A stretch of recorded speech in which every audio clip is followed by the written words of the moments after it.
dando continuidade a esse projeto, conversando sobre as terapias integrativas no âmbito do SUS, hoje nós vamos falar sobre hipnose, que é um tema assim instigante, né? Todo mundo já ouviu histórias de hipnose, todo mundo já viu coisas relacionadas à hipnose na televisão, e a gente vai saber mais um pouco profundamente o que é essa técnica, quais são os mecanismos envolvidos nisso.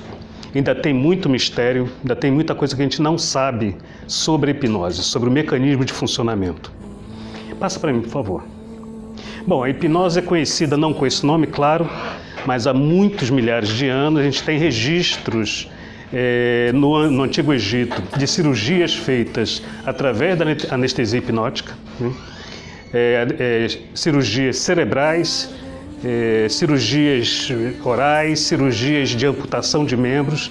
Já tem registro no Antigo Egito de que eram realizadas e que até hoje ainda paira um mistério sobre que tipo de substância se usava na época para usar como anestésico. E a gente tem outros registros na Casa do Sono que parece que eles utilizavam a própria hipnose, né? O próximo, por favor. Na era moderna, se começou a falar em hipnose com Anton Mesmer, né, que era austríaco, médico austríaco, e ele entrou em contato com a hipnose, né, dentro da Ordem Rosacruz. Não sei se alguém já ouviu falar. Ele era rosacruciano e ele entrou em contato com um tipo de conhecimento que ele chamou na época de magnetismo animal, e ele dá então origem a uma técnica chamada mesmerismo ou magnetismo animal. Ele fica muito famoso na época, ele tem resultados muito interessantes e a comunidade médica da época tenta fazer um tipo de teste para saber se aquilo que ele estava fazendo envolvia alguma coisa que não era cientificamente provado, que era uma coisa fraudulenta. Então eles montaram uma equipe de médicos na época e pediram a ele para fazer uma imantação numa árvore, né, num pátio com várias árvores, que ele imantasse uma árvore e que ele colocasse alguém em transe hipnótico e pedisse a essa pessoa para descobrir qual árvore que ele tinha imantado. Fizeram isso, trouxeram uma pessoa que não viu qual era a árvore que ele escolheu, ele colocou essa pessoa em transe e pediu a essa pessoa para descobrir qual árvore ele tinha imantado. E se a pessoa chegasse próximo dessa árvore imantada, com essa energia, magnetismo animal, essa pessoa entraria num estado de êxtase, ou convulsões, alguma coisa assim. Essa pessoa escolhida percorreu o pátio e se abraçou a uma árvore e começou a ter convulsões fortes e entrar em êxtase. Só que não era a árvore que ele imantou. Então, essa equipe de cientistas disse o seguinte: isso é uma fraude, isso não funciona. O que a equipe não se atentou foi exatamente o poder da sugestão. Ele realmente não descobriu qual foi a árvore, mas a sugestão estava implantada. Quando ele descobrisse a árvore, ele entraria naquele estado. Então eles deixaram passar o que tem de mais importante na técnica chamada hipnose, que é a implantação de uma sugestão, né? Logo depois, James Stile, esse cara era um cirurgião, ele fez próximo de 300 cirurgias na Índia, somente com anestesia hipnótica, e essas 300 cirurgias estão catalogadas até hoje, existem documentos que comprovam isso. Ele fez amputações, ele fez retirada de apêndice, ele faz várias cirurgias usando somente a anestesia hipnótica, o que é uma coisa fantástica, né? E aí, com o advento da criação das substâncias anestésicas, a hipnose foi colocada de lado, né? A questão é que naquela época, 3.000 cirurgias diminuiu muito o óbito pós-cirúrgico só com anestesia hipnótica. Enquanto quando entrou a anestesia, esse óbito aumentou. Mas, e aí o mercado já tinha se adaptado à questão das substâncias anestésicas e já não tinham mais hipnotistas suficientes para suprir a demanda de cirurgia, né? Charcot veio logo depois, era o professor do Freud. Charcot ensinou o Freud a fazer hipnose. E Charcot já tinha uma ideia de hipnose que a gente hoje sabe que não era correta. Ele achava que o transe hipnótico só era possível com histéricos ou histéricas. A gente sabe que não é isso, entendeu? Freud usou a hipnose antes de fazer a evolução da psicanálise, mas para suprimir sintomas, e isso não funcionou. A gente sabe que não funciona, a hipnose até hoje não é utilizada dessa forma. Freud conhecia pouco da hipnose, então ele desaconselhou o uso da hipnose, dizendo que ela não funcionaria. E aí, a partir de Freud, a hipnose meio que entrou num submundo, né? Então passou a participar de coisas circenses, de palco, como é até hoje, né? Gente que faz a hipnose para um show, um divertimento, né? E ela ficou um pouco desaparecida por algum tempo. Mas aí chegou uma outra pessoa, o próximo. Milton Erickson. Esse rapaz, esse médico, teve poliomielite aos 17 anos de idade. Ele ficou preso à cama com déficit motor bastante severo. Ele ficou mais ou menos 3 anos acamado, completamente acamado. E a mãe dele colocava ele próximo dos afazeres que ela tinha durante o dia, na cozinha ou na sala, coisas assim. Então ele ficava observando o comportamento das pessoas e a reação das pessoas a determinadas palavras. Então, durante 3 anos, ele meio que aguçou essa capacidade de observação. Esse rapaz, ele conseguiu sair da cama, ele conseguiu ter alguma mobilidade suficiente para ele andar sozinho, para ele caminhar sozinho. Ele fez a faculdade de medicina e fez depois psiquiatria, e aí ele refunda a hipnose. Ele dá uma repaginada na hipnose. Então ele descobre coisas muito interessantes. Primeiro, quando se pergunta o que é a hipnose, né, ele diz o seguinte: a hipnose, o transe hipnótico, é uma alteração do nível de consciência. A alteração de nível de consciência que todos nós já experimentamos em toda a nossa vida, experimentamos hoje e vamos experimentar daqui para frente.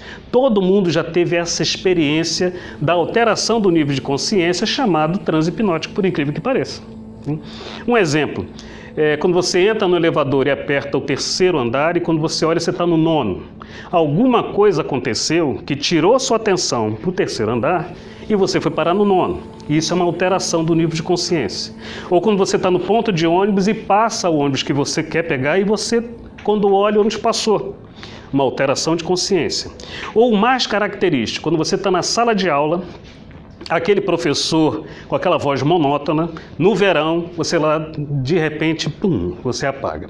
Alguns alunos dormem, mas outros percebem que não dormiram. Eles simplesmente não estavam ali, estavam em outro lugar. Isso é um transe hipnótico. Então, se o transe hipnótico é uma alteração do nível de consciência, e essa alteração de nível de consciência é quase que fisiológica da mente humana, não é nenhum mistério. O papel do hipnotista ou do hipnólogo é facilitar que o indivíduo entre nesse estado. E aí acontece a coisa mais maravilhosa, porque quando o indivíduo entra no estado hipnótico, no transe hipnótico, a mente fica aberta a uma sugestão. Isso é uma coisa muito interessante, né? Então, Milton Erickson repaginou a hipnose, transformou ela de fato numa ferramenta terapêutica. Então, não se faz truques de salão com a hipnose ericksoniana, ela é utilizada exclusivamente como uma possibilidade terapêutica e com resultados bastante interessantes. Então a gente percebe que alguns ambientes favorecem a alteração de nível de consciência. Por exemplo, na igreja, as igrejas evangélicas utilizam muito o recurso hipnótico, mesmo sem saber disso, mas utilizam. Se você for lá prestando atenção por esse lado, você vai ver que o pastor ele tem uma forma muito específica de falar. Em determinados momentos ele aumenta o tom de voz, diminui o tom de voz e vai levando aquelas pessoas a entrar num transe hipnótico. Dentro dos terreiros de candomblé, o batuque, né, do atabaque, a música monótona, o giro, né, também favorece a um transe hipnótico. Né. Os derviches no Oriente Médio, com seus giros, né, suas danças que giram e entram em êxtase, também favorece a alteração de consciência. O uso de determinadas substâncias psicoativas, como é o caso recente no Brasil do uso do ayahuasca, né, no Santo Daime, também favorece uma alteração do nível de consciência, e nesse caso, muito ampliada, porque é uma substância psicoativa. Então tem várias formas de se fazer isso. A propaganda atual utiliza muito a questão da sugestão quando apresenta o seu produto. Nós somos bombardeados o tempo todo pela mídia colocando sugestões. A gente aceita ou não. Tudo dentro de um contexto onde é possível fazer essa alteração de consciência. Então a alteração de consciência da hipnose é fisiológica. Tá? É uma função da mente, é uma capacidade que a mente tem. A mente humana tem. Nós fizemos uma palestra recente falando sobre meditação. E aí me perguntaram qual é a diferença entre o estado de meditativo e o estado hipnótico. Nesse caso tem uma diferença muito grande. Na meditação, você quase que muda a forma como a mente funciona. É uma alteração do funcionamento da mente. No caso da hipnose, a gente utiliza mecanismos da própria mente, sem nenhuma alteração. Né? O próximo. Os mitos, né, os grandes mitos da hipnose. Ficar sob o controle do hipnólogo. Não fica. Isso é Hollywood, né? Isso é filme de Hollywood. Não fica. A hipnose, na verdade, é sempre uma auto-hipnose. Ou seja, é o indivíduo que permite se entrar nesse estado. Então não fica sob o poder do hipnotista. Se eu hipnotizar alguém e disser para essa pessoa assim, agora você está em seu banheiro sozinha, tire a roupa, ela vai despertar imediatamente. Isso não vai funcionar, né? Não vai funcionar. Ou então eu coloco uma sugestão pós-hipnótica, né? Uma ordem pós-hipnótica.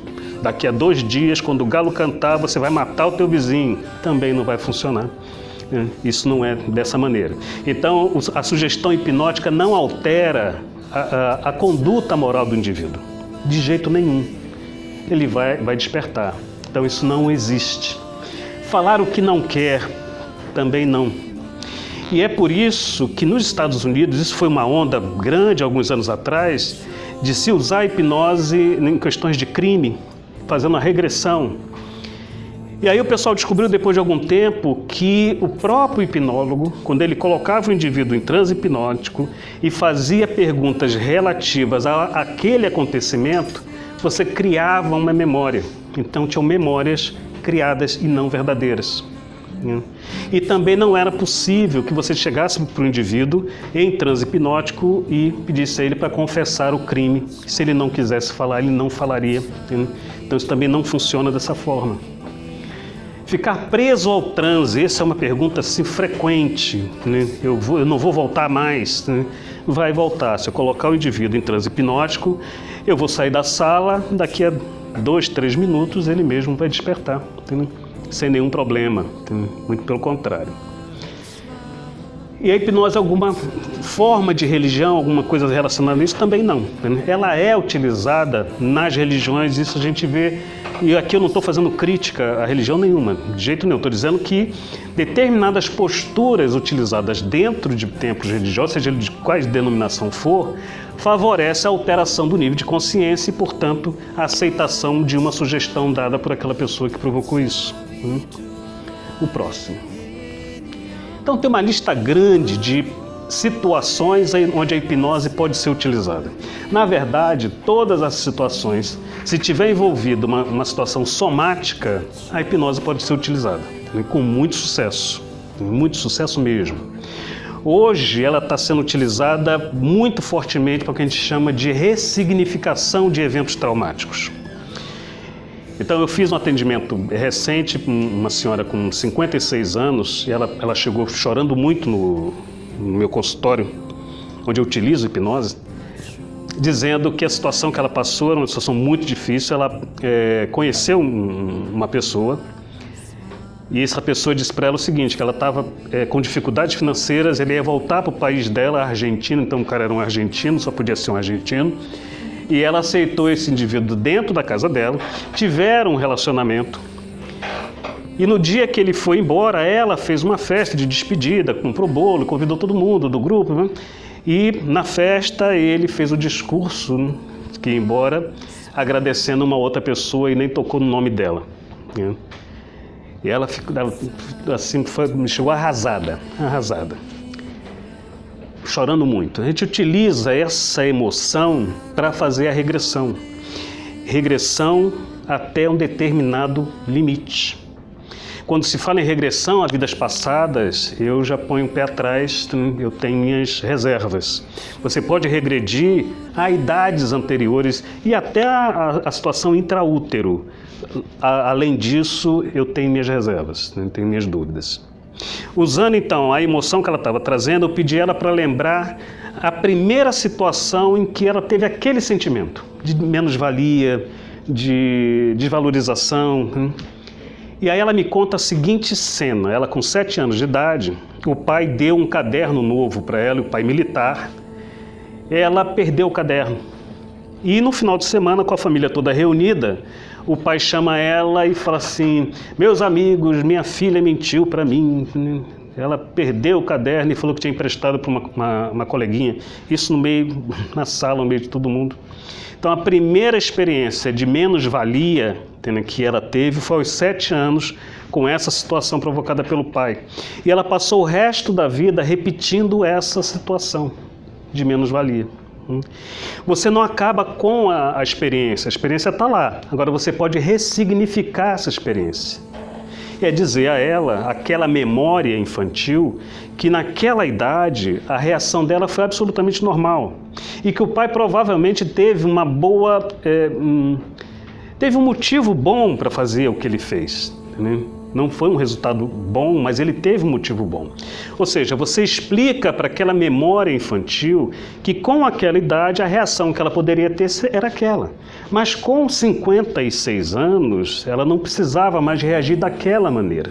Ela pode reagir de uma outra forma, com mais entendimento. Quando você ressignifica a experiência traumática, você muda completamente a forma como a pessoa encara esses fatos. E ela para de buscar a mesma experiência para relembrar aquele primeiro evento. É uma coisa fantástica e maravilhosa. Eu já vi casos de fobia, uma senhora também tinha fobia à luz apagada, ela só dormia com a luz acesa. E aí, esse caso foi relatado por um colega meu, que fez a regressão dela, ela relata no berço, dentro do quarto dos pais, o quarto escuro, e os pais tiveram uma briga dentro do quarto. Agora, vocês imaginam uma criança, não sei qual a idade que ela tinha, mas estava no berço, era bem pequenininha, no escuro, ouvindo uma briga entre pai e mãe, que ela não entendia de jeito nenhum, mas que, com certeza, para aquela criança, o entendimento dela era de alguma coisa perigosa, e ela ficou apavorada ali. Então, ela nunca mais conseguiu dormir num quarto de luz apagada, de luz acesa. A gente ressignificou, esse meu amigo ressignificou a situação, a experiência, e ele me relatando, e falou: Reginaldo, até o rosto dela mudou, quando ela voltou desse transe hipnótico. Então a hipnose é uma ferramenta, sim, muito interessante. Quando Freud desvalorizou a técnica, as faculdades, a academia, principalmente brasileira, que são profundamente freudianas, são ortodoxas freudianas, deixaram de lado a hipnose. Então você não encontra, embora esse quadro esteja mudando, mas você não encontra na Universidade Federal curso de hipnose para psiquiatras ou psicólogos. Isso não existe. Ou mesmo na UERJ ou qualquer outra faculdade. Não existe esse tipo de curso dentro do currículo e nem da psicologia. Eles têm que buscar isso fora do seu currículo. Mas isso está mudando. A hipnose está começando a voltar a ter o seu lugar merecido, que é de uma ferramenta terapêutica muito legal, muito boa mesmo. Perguntas? Não? Então a gente vai fazer um pequeno exercício de transe hipnótico. Coloque as mãos em cima da mesa, por favor. Isso.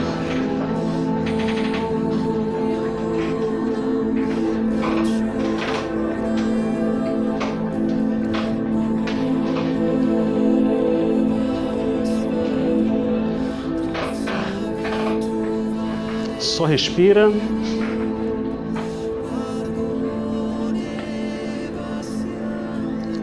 Só respirando, respirando profundamente, suavemente, com os olhos abertos ainda.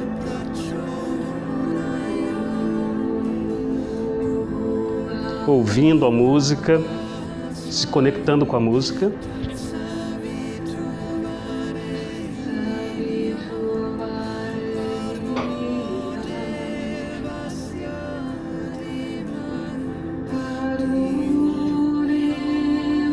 Feche os olhos. Relaxe. Respira fundo, suavemente, profundamente. Solta o ar e relaxa.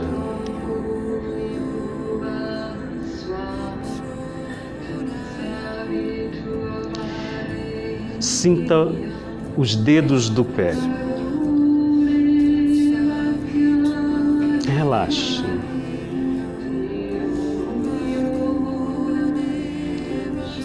Sinta a pele.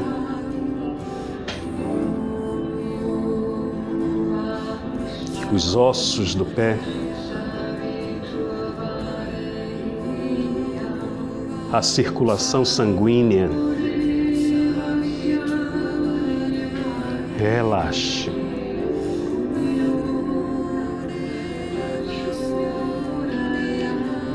Relaxe os tornozelos.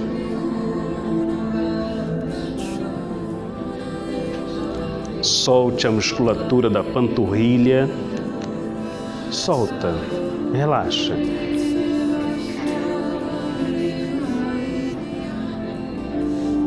Solte os joelhos.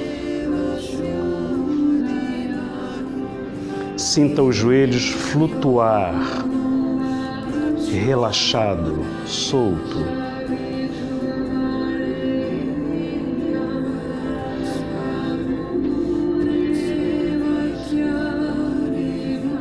Solte a musculatura da coxa.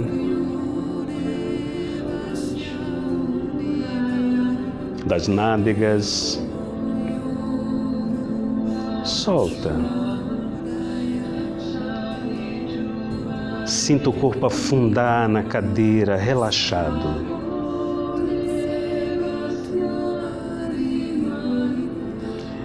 Relaxa a musculatura do baixo ventre, a musculatura lombar,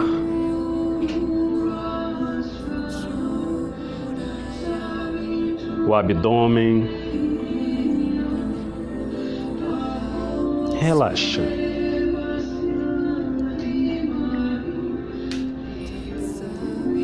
Solta o peito.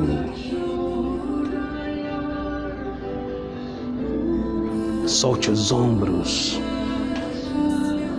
Solta.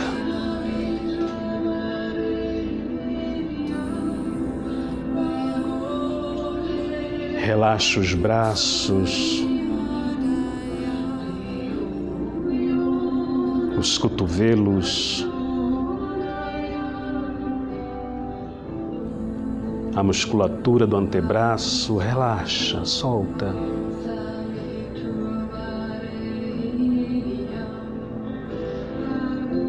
Relaxa os punhos, as mãos, os dedos. Relaxa.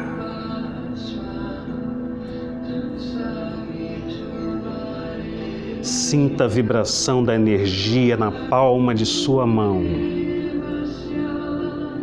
Isso.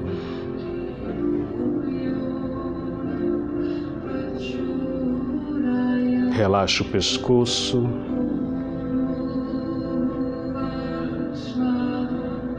A musculatura da mandíbula. Relaxa, solta.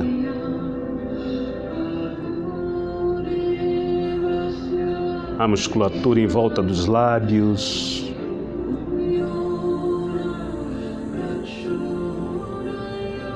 A musculatura das sobrancelhas. Relaxa.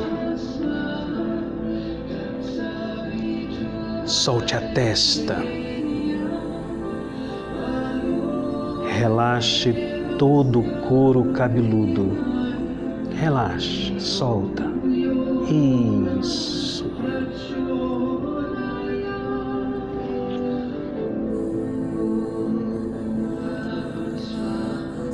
Você se vê agora no topo de uma escada com 10 degraus.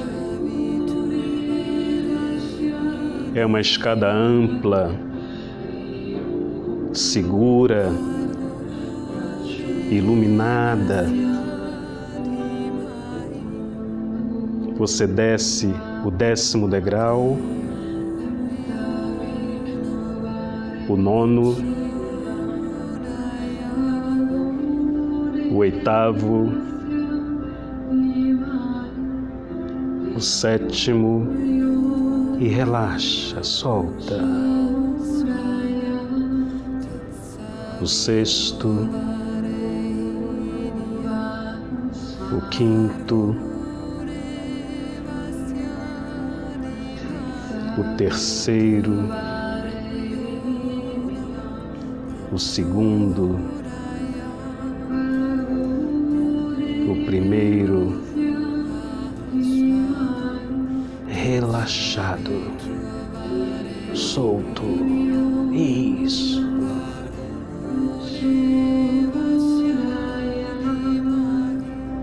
À sua frente tem uma porta. Abra a porta. Você se encontra em um ambiente amplo, com paredes brancas, iluminado. No centro desse ambiente tem uma poltrona. Sente-se na poltrona. Isso.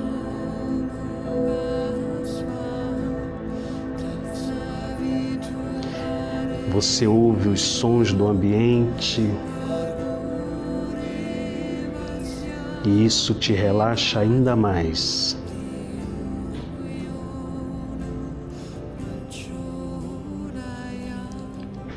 Você ouve minha voz e ela te serve de guia. Isso.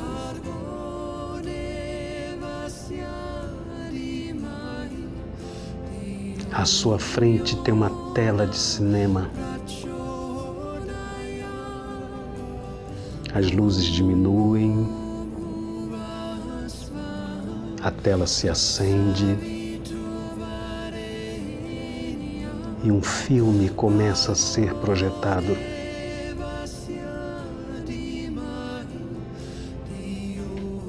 Esse filme mostra imagens lindas.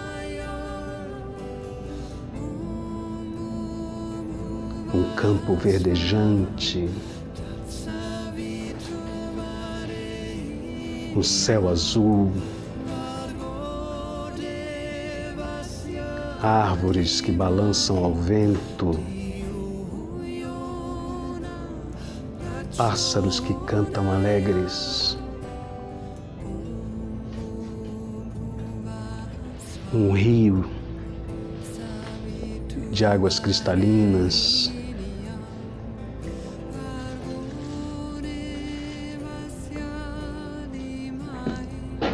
você está com uma roupa branca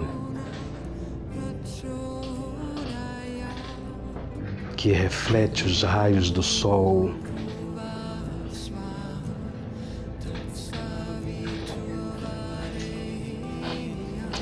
Isso.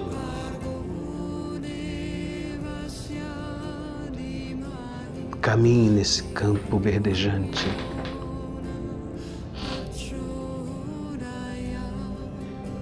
Você está descalço.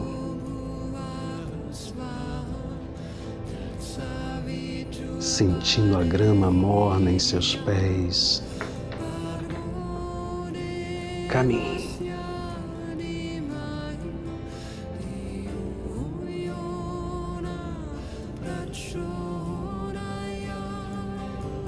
Ao longe, você observa pessoas que estão brincando, estão dançando. Essas pessoas te convidam. Vem.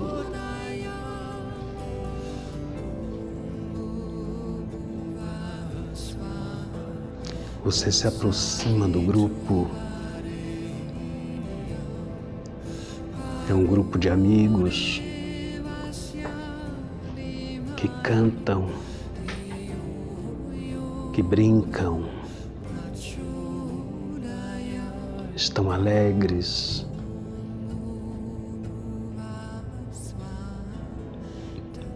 Você se junta a eles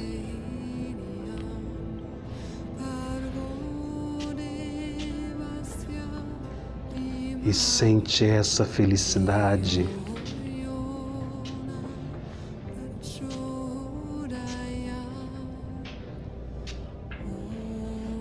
de estar com os amigos,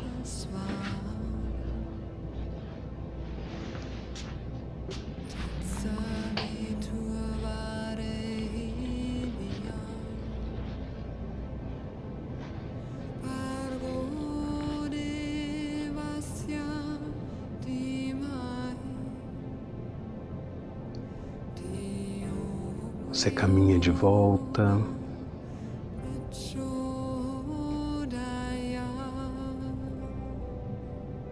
observando os pássaros,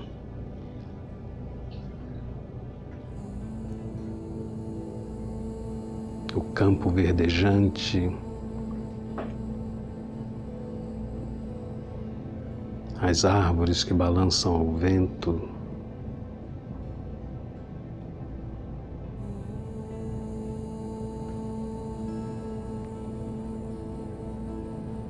Retorna à sala de projeção.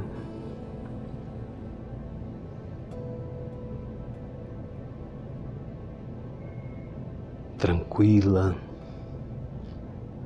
em paz, em harmonia.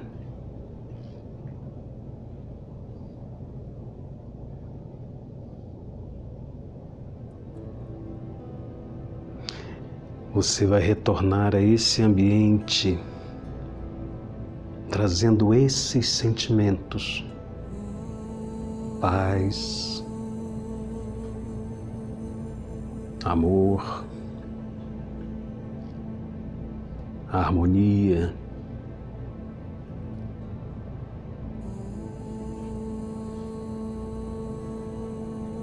E esse sentimento vai permanecer por muitos dias.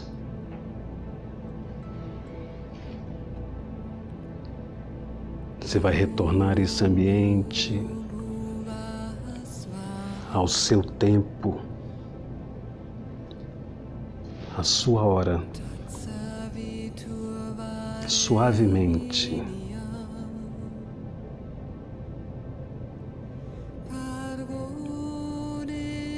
Move os dedos dos pés,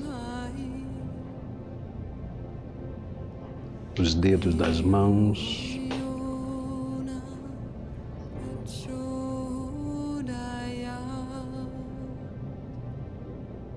abrindo os olhos suavemente.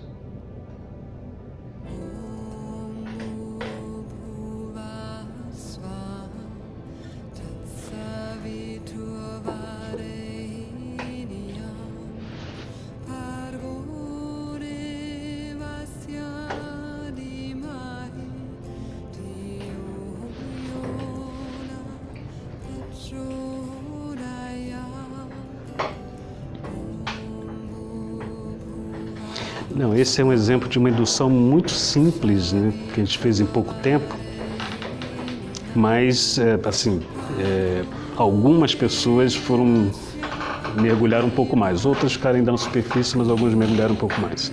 E eu cheguei matando aqueles pássaros todos. É. Desculpa, eu não sabia. Não, tudo bem, tudo bem. Alguém tem alguma experiência que possa compartilhar de como foi? Eu senti assim mesmo, assim, o corpo mais do que visual. Uhum. Mas assim, não senti. Tentei ficar bem parecido. Não sentia meus pés. E o que eu tentava ver, eu não conseguia ver nítido, mas eu sabia esse amarelo dele. Não consegui ver nada. Me senti leve. Mais alguém? Eu tenho uma pergunta. Sim. Qual é a hipnose? Ela pode ser usada para tratamento de transtornos mentais? Doença mental, não. Aí a gente tem que fazer uma distinção, né? Existe a doença mental e existem os transtornos de personalidade. Ou seja, existem os psicóticos e existem os neuróticos. A hipnose não é utilizada para doença mental, para as psicoses, por exemplo, não é utilizada. Ela é utilizada para os neuróticos, né? Que somos nós, né?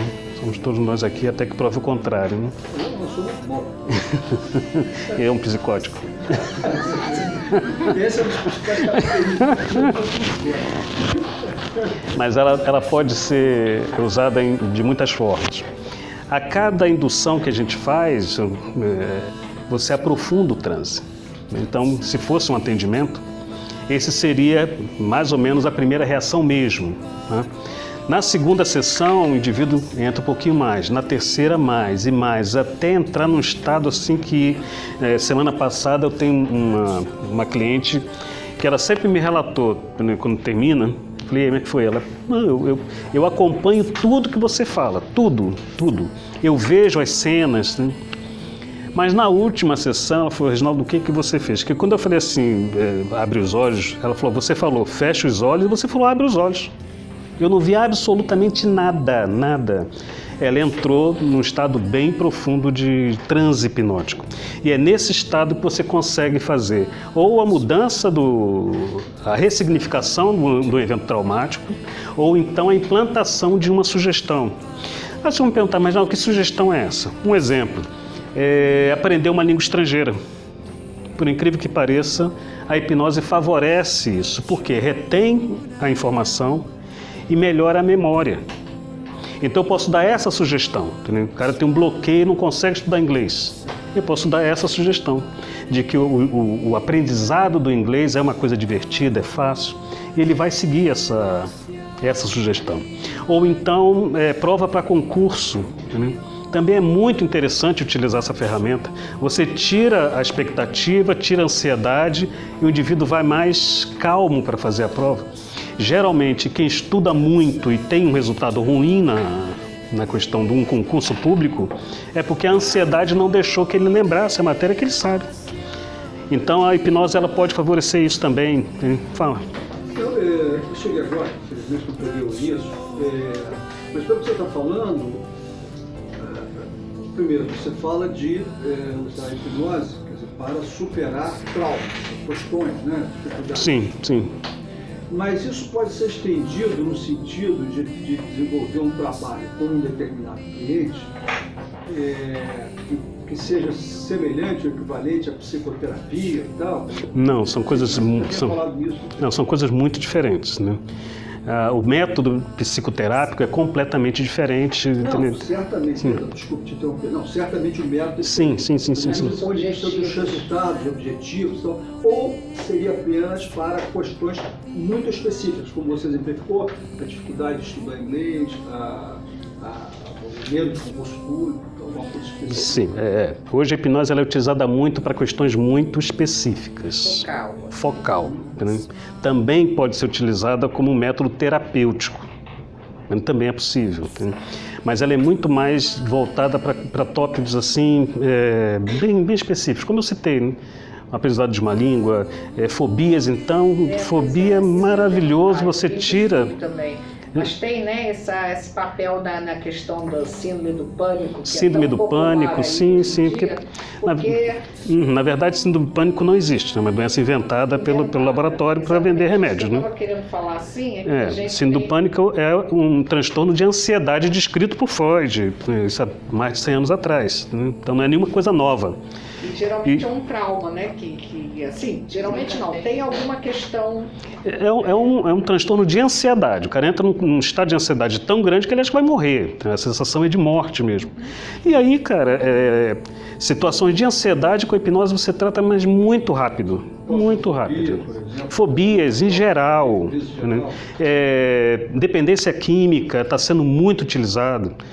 Uma série enorme de situações. Mas nesse caso, e foi meio nessa direção que eu fiz a pergunta, nesses casos aí, se trataria então de algumas sessões, né? Sim, Várias sim, sessões, sim. vamos dizer, trabalhando aquela questão. Sim, aquela questão. É nesse sentido que eu tentei. Eu percebo que menos de 10 sessões você não alcança um resultado satisfatório. Certo.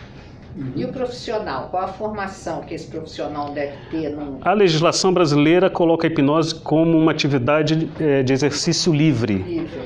Por enquanto a legislação está assim, é livre, é para quem fez algum curso, independente de formação, que fez algum curso e consegue fazer a hipnose.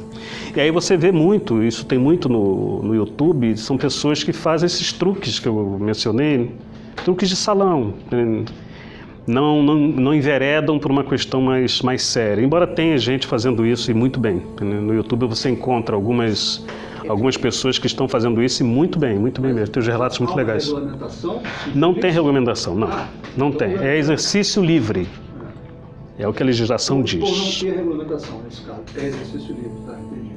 Não, tem uma regulamentação, tem uma lei que diz isso textualmente. Hipnose é de exercício livre. Há uma regulamentação? Sim, livre. Nesse sentido, sim. Não está regulamentado com... Não. Existe um projeto, me parece que está no Senado já há alguns anos, de regulamentar determinadas práticas integrativas. Quando o Ministério coloca dentro do âmbito do SUS essas práticas, ele está forçando, de uma certa forma, que essas práticas tenham alguma regulamentação. Não é possível que um posto de saúde vá contratar alguém que não tenha, por exemplo, formação nenhuma. Ele sabe fazer a técnica, mas ele não tem formação. Então, isso não é possível. Não tem os entraves legais para você pagar ou contratar uma pessoa assim. Então, o Ministério está forçando, indiretamente, ele está forçando determinadas regulamentações para determinadas práticas. Outras já estão regulamentadas. A hipnose, não. A constelação de Bert Hellinger também não está regulamentada. Também é exercício livre no Brasil, né? Mas elas fatalmente vão ter que passar por uma regulamentação, né? Me parece que esse é um grande entrave para que o Ministério consiga implantar a nível de rede básica essas práticas. Esse é um entrave legal. Eu queria que você comentasse alguma coisa assim a respeito de... Eu não lembro agora detalhes do caso, mas há pouco, coisa de uns 2 anos, eu tive na mídia sobre uma situação de hipnose nos Estados Unidos, que eu acho que era uma psicóloga trabalhando ligada à polícia, não sei como é que era, então essas coisas de investigação, e aí ela teria, não lembro agora detalhes, teria implantado, o centro da questão teria implantado memórias de uma pessoa que na verdade não existiam. Não eram dela. Não eram dela. Isso se tornou um filme, tem um filme em relação a isso. Sim. E aí eu acho que descrevenciou muito. Sim. O que pode ter acontecido nesse tipo de É o que eu comentei antes, a tal da regressão para você descobrir um determinado fato. Então se percebeu o seguinte, que a própria fala do hipnólogo já pode sugestionar o indivíduo a confessar ou contar uma história que é uma memória construída, né? É uma fantasia. A partir da fala eu não estou aqui dizendo que esse psicólogo... O psicólogo acreditava nisso. Sim. Era a tese dele. Exatamente. Então ele, na fala dele, ele consegue fazer a sugestão mesmo sem querer, né? Então a utilização da hipnose, especificamente para esses casos, está sendo questionada bastante. Já não é mais uma prática utilizada nos Estados Unidos que seja uma prática assim apoiada, não é. Existem memórias construídas a partir da fala do hipnólogo. Eu disse para vocês que no transe hipnótico a mente fica suscetível a receber uma sugestão, seja ela qual for. Eu tenho um amigo meu que ele conta um caso que eu achei muito interessante da adolescência dele. Ele contou, Reginaldo, tinha um cara lá na minha rua que ele fazia isso, cara. E tem um amigo nosso, éramos 3, nós fomos na casa desse senhor, era um senhor, ficamos batendo papo, e um amigo meu falava assim, esse negócio não funciona não, isso não funciona, comigo não funciona. E o coroa ficou olhando e falou assim, vamos ver. E aí o que o cara fez? O cara chegou para todos eles, aí olhou atrás da orelha de um, olhou atrás da orelha de outro, olhou atrás da orelha daquele rapaz que falava que não olhou assim, foi na outra orelha, olhou, tá, vamos fazer. Pois não, desse cara apagou de um jeito. E esse coroa costurou a pálpebra dele, pegou uma agulha e introduziu. E ele até hoje diz que aquilo não aconteceu. O único que apagou foi ele, nós ficamos vendo. E o cara introduziu uma agulha, né, na pálpebra, de um lado a outro. Ele não sentiu nada. O que é isso? Ele falou, olha, primeiro, ele já sugestionou o cara nas 2 orelhas. Isso já foi uma sugestão. Entendeu? Já foi uma sugestão. Então, um truque que os caras de palco fazem para descobrir quem é mais suscetível a uma sugestão é fazer os famosos testes, né? Fica em pé, balança para frente, entendeu? Balança para o lado. Aí ele fica observando quem daquele grupo é mais suscetível. Aí seleciona você, são os mais suscetíveis à indução hipnótica. Né? Qual é a manifestação da suscetibilidade? Um fica parado. Ah, não quer fazer. Não, fica parado. O outro não, o outro fica assim. Esse aí, bicho, esse aí é molinho. Né? Então, ele escolhe esses mais... Ele escolhe os mais suscetíveis. No caso desse caso que eu acabei de contar, ele sugestionou antes de fazer a indução. Ele já sugestionou, já fez a sugestão. Né? Então, a nossa mente ela tem uma capacidade de aceitar a sugestão. O transe hipnótico está explicado. Né? Uma alteração do nível de consciência. Agora, por que a mente aceita uma sugestão, inclusive sugestões que ameaçam sua própria integridade física, como é o caso de uma cirurgia? Hoje se faz canal com anestesia cirúrgica, os odontólogos utilizam a hipnose, alguns, né? Para fazer canal, né? Sem anestesia. E o indivíduo aceita. Por que a mente humana aceita a sugestão, que é ainda uma coisa um pouco misteriosa, ainda não se sabe. Existe uma teoria que tenta explicar a sugestão hipnótica, dizendo o seguinte, que quando nós éramos da caverna, vivíamos na caverna, tinha alguém que era um líder, que dizia o seguinte, olha gente, hoje a gente vai matar um brontossauro e a gente tem que fazer assim, assim, assim, assim. Ele sabia como caçar, provavelmente era o cara mais forte do grupo e liderava o grupo. E aí esse cara era o líder carismático, chamado hoje líder carismático. Isso funcionou, né? Tanto é que nós estamos aqui, nós sobrevivemos a partir da orientação de alguém, de um líder. E que isso ficou muito implantado na mente humana, que a gente precisa de um líder carismático, que diga pra gente, vamos por aqui que vai dar certo, ou vamos fazer isso que a gente vai alcançar o paraíso celeste, e por aí vai. Então, as religiões messiânicas, elas têm um sucesso muito grande, porque tem um Messias que vai nos levar à Terra Prometida. Dentro da política, isso aí, cara, você vê isso com muita clareza. Por que o povo alemão seguia o Hitler, mesmo sabendo que a prática dele ia levar a situações de destruição em massa? Mas ele, quando ele falava, o povo todo ficava hipnotizado. Eu vi aqui no Rio de Janeiro o Brizola fazer um discurso num comício de encerramento de campanha. Isso foi em 82, e eu estava sentado na mureta ali da biblioteca, e ele vinha, a Rio Branco toda tomada, mas toda, desde a Cinelândia até a Praça Mauá. E ele vinha, quando ele passou em frente à biblioteca, ele só fez assim, ó. Cara, todo mundo, aquilo me assustou. Caramba, bicho. O poder que aquele cara tinha, porque ele era um líder carismático. Então Então, parece que a nossa mente está predisposta a seguir uma liderança forte. né? E isso explica muita coisa. O pastor que matou 150 pessoas lá na Costa Rica, se eu não estou enganado, ou no Equador, né? As pessoas tomaram veneno voluntariamente. Mais de 150 pessoas. Né? Isso é um poder muito grande, muito grande. Isso não revela também, assim, aí o poder e a fragilidade de certas mentes? Ou de Você todas acha as que- mentes, não é porque certas. Esse poder que você fala que está no hipnotizador, eu acho que tem muito mais gente com fragilidades do aparelho psíquico que desejam, sei lá, algumas coisas até disso, tomar veneno. Não seria, assim, voluntariamente, acho que é impossível você imaginar uma coisa. Seria Mas foi o que inconsciente. aconteceu. Não, eles sabiam que era E aí, veneno. Quem que vai se aproximar do pastor? Desculpe, eu não vim para polarizar, Não, eu não. vim para entender, porque eu acho interessantíssimo isso. Eu só fico muito preocupado com o uso errado dessas coisas. Sim. E como não tem regulamentação, por exemplo, uma questão, se na hipnose o evento, o acontecimento relatado implica um crime, o que esse profissional tem de ético em relação a... Mas aí eu não entendi a pergunta. Não sei, assim, não é possível a pessoa relatar um evento em que ela matou uma pessoa? Não, o hipnólogo não é nem um terapeuta, nem um padre. Então não existe... Ética envolvida. Não existe esse caráter de sigilo, alguma coisa assim. Se alguém chegar para mim e falar, eu matei fulano, é polícia, não sou eu a lidar com isso. Sim. Se ele chega para mim e fala, olha, eu confessei, eu fui na delegacia, confessei, matei fulano e quero um atendimento que me conforte.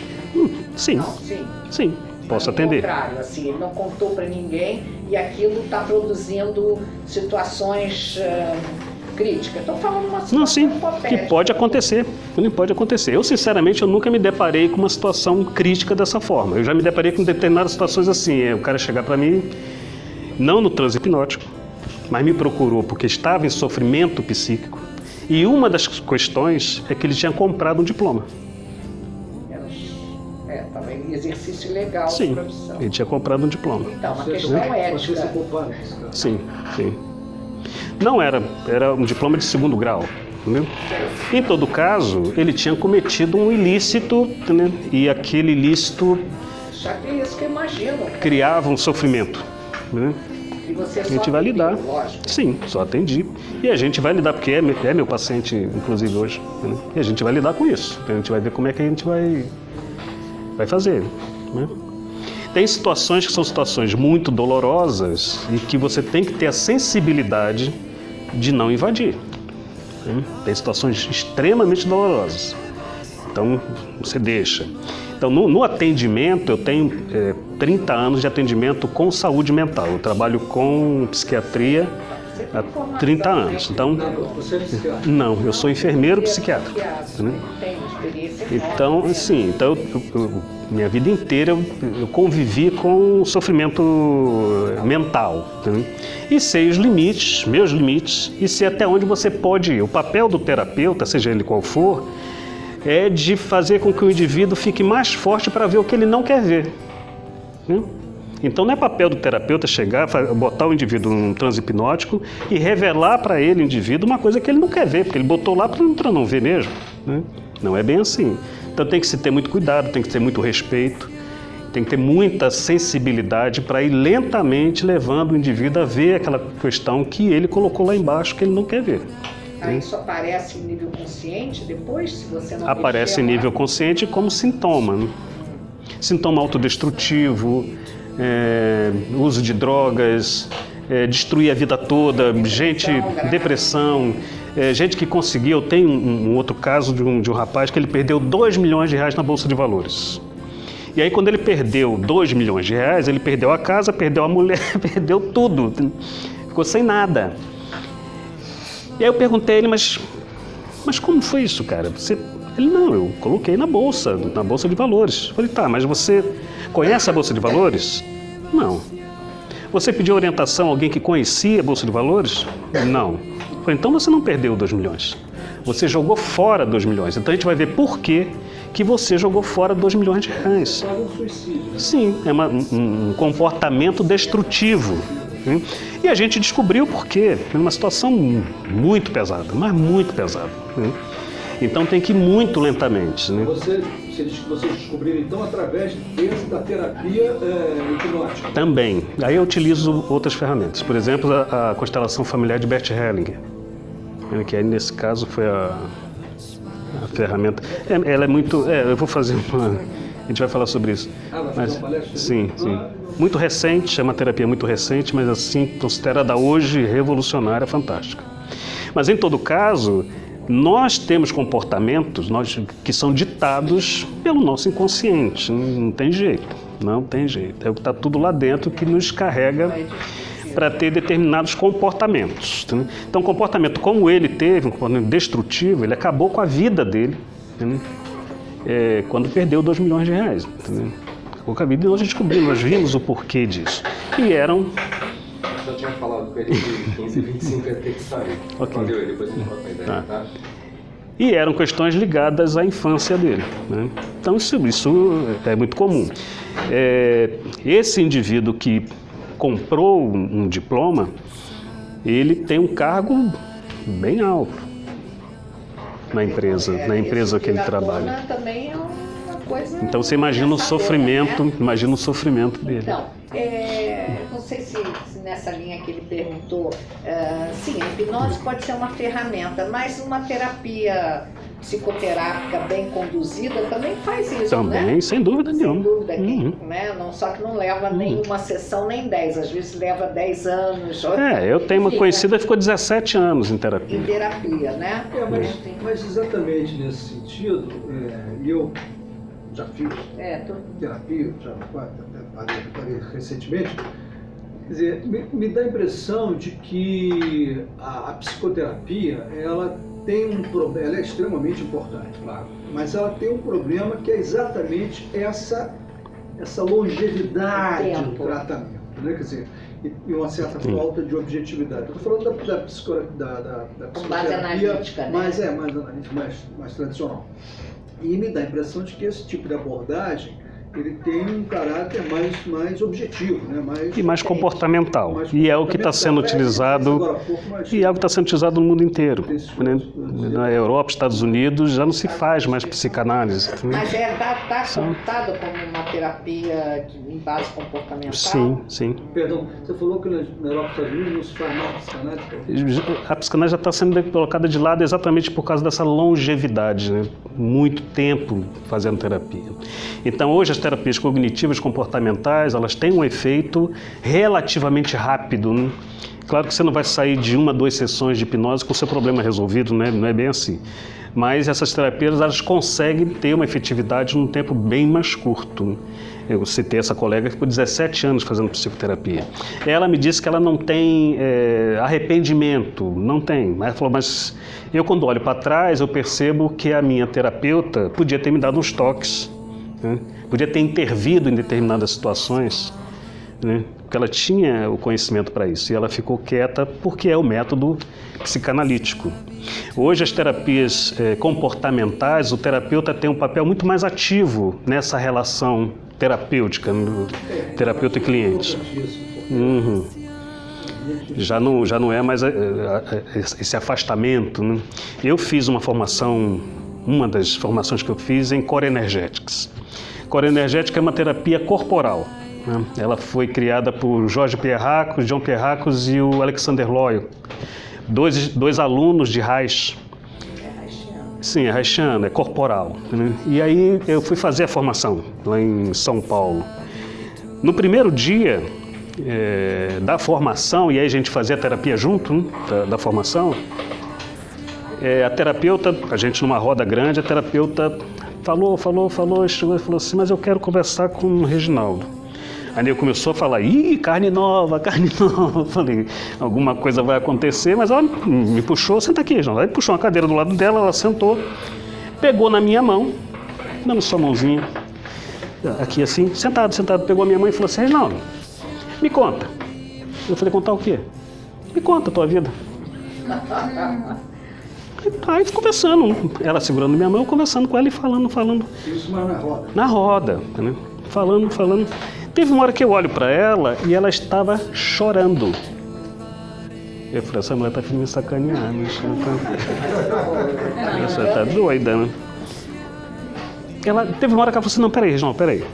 Faz assim. Aí ela pegou um rolo de madeira, colocou, pediu para eu encostar minhas costas no rolo, então eu fiquei meio desequilibrado. Numa posição, o meu corpo ficou como se fosse uma cadeira ou uma mesa, e eu com as costas naquele negócio que eu tinha que balançar, me deixava, era incômodo aquilo. E naquela posição, ela chegou para mim e falou assim, e olha, a mulher era desse tamanho, ela chegou para mim e falou assim, Reginaldo, respira fundo.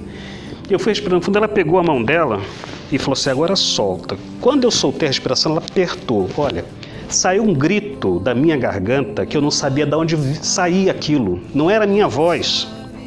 Não era minha voz. Era uma coisa que quanto mais ela apertava, mais aquilo saía. Eu tentando segurar e aquilo saía simplesmente. Eu chorei convulsivamente sem saber por quê. E teve uma hora, quando eu me toquei, ela estava comigo no colo. A mulher desse tamanho, eu estava no colo dela. Ela me segurando no colo. Uma coisa fantástica, né? Fantástica. Uma terapia corporal. E essa era a diferença de Reich para Freud, né? Freud, quando construiu o aparelho psíquico, ele construiu um aparelho meio que daqui para cima. Reich falou, não. O aparelho psíquico está no corpo, é o próprio corpo. Então, se manipula musculatura. Olha que coisa fantástica, né? E na musculatura tem memória. Olha que coisa. Esse tipo de abordagem é muito interessante. Muito, é muito. mais holística, né? Usando o termo Sim. mais Então, o cara manipula músculo. global. Eu acho isso, cara, de São do indivíduo. uma coisa incrível. Então, hoje tem outras ferramentas terapêuticas disponíveis. Tem muitas outras, né? E que a gente deve se aproximar porque faz um efeito fantástico. A melhora na qualidade de vida muito grande, né? E estão disponíveis. Ainda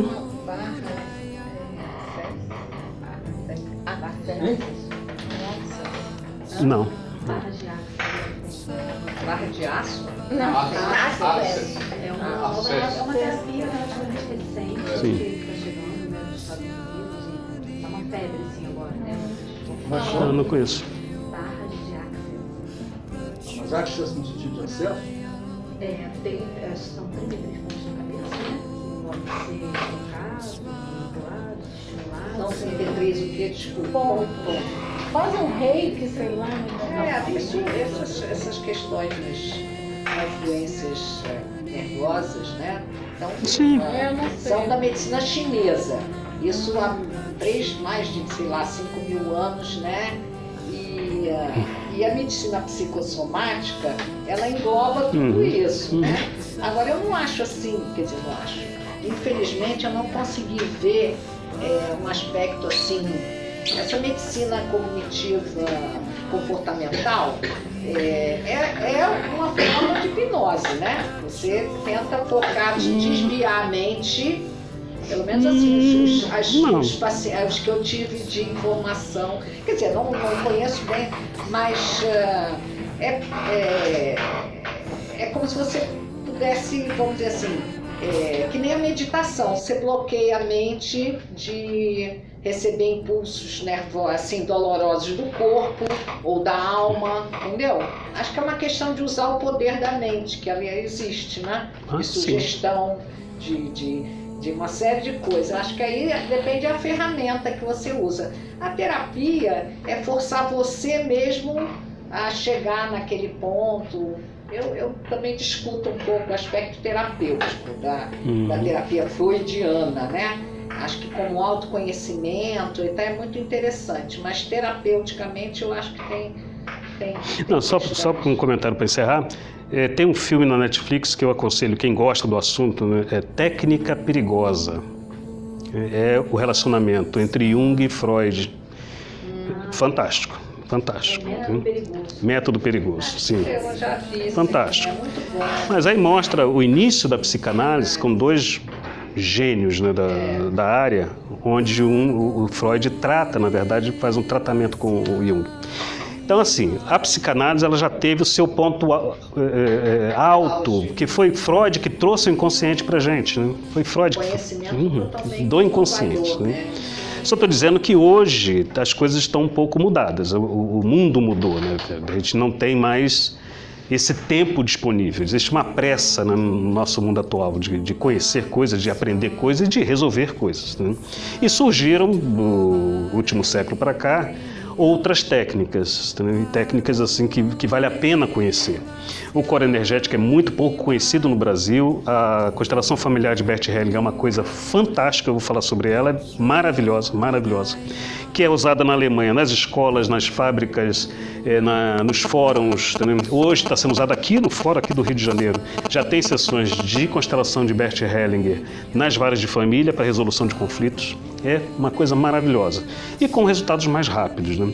Nós vamos ter uma outra conversa, a gente ainda não tem data ainda, mas vamos divulgar no momento oportuno, numa outra conversa. Provavelmente eu volto a falar sobre constelação familiar de Bert Hellinger, né? Que é um assunto maravilhoso de se conhecer, maravilhoso. A forma como ele desenvolveu essa técnica, a maneira como está sendo aplicada a técnica no mundo inteiro e o alcance dela. Imagina você poder resolver um conflito com um ente que já partiu para o outro mundo, né? E você consegue, entendeu? Resolver esse conflito.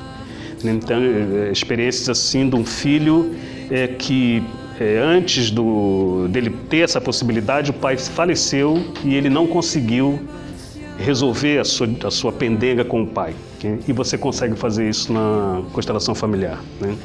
É uma coisa maravilhosa, realmente fantástica. Então, a gente ainda não tem a data, eu vou informar para vocês em tempo oportuno quando a gente fizer, tá bom? Muito obrigado pela atenção.